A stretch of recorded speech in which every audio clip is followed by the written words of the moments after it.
you have this moment where you have two watershed events in the political activity of two of the major economies in the world.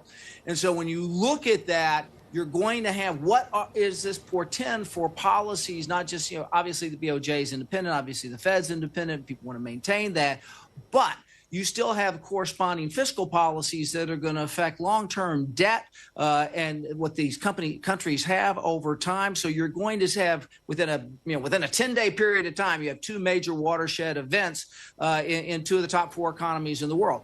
I think it's going to create some volatility. Now, that could be some opportunities for those who are able to feel comfortable around the future of this. But I think we're going to be in for a little rough ride. And I think we're going to probably see some dollar-yen movement as well, because no one can really predict what some of these long things are happening. I'm glad you brought up dollar yen, because, I mean, it's nobody loves vol more than FX guys, right? I know that you are not specifically an FX guy, but you can probably talk a little bit more about this. We've got a situation where, that June rally in U.S. Treasuries, that looks like it's been cut off at the knees, right? We went from 360 to, 426 as high as that.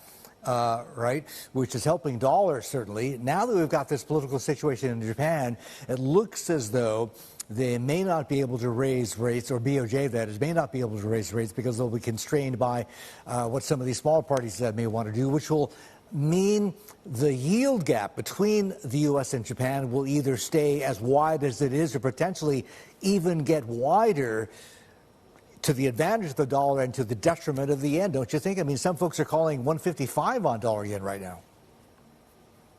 I think your point about getting wider is valid, because the small parties in Japan, although I'm not a Japan expert, they have more power now than they ever did, because they're needed more than they ever did, right? And so now they can begin to push the political aspects around there, and that is going to affect some of the stuff with the BOJ. But also the issue here, too, is that the Federal Reserve in the United States is facing a sort of circumstances where they would like to lower rates. They worry about these things, but the U.S. economy continues to be quite robust. We're just slowing down from a torrid pace to a sustainable one. And so the cadence of Fed cuts going forward for the rest of this year and into next year is going to create this thing where maybe the Fed is not able to cut quite as fast as they would like.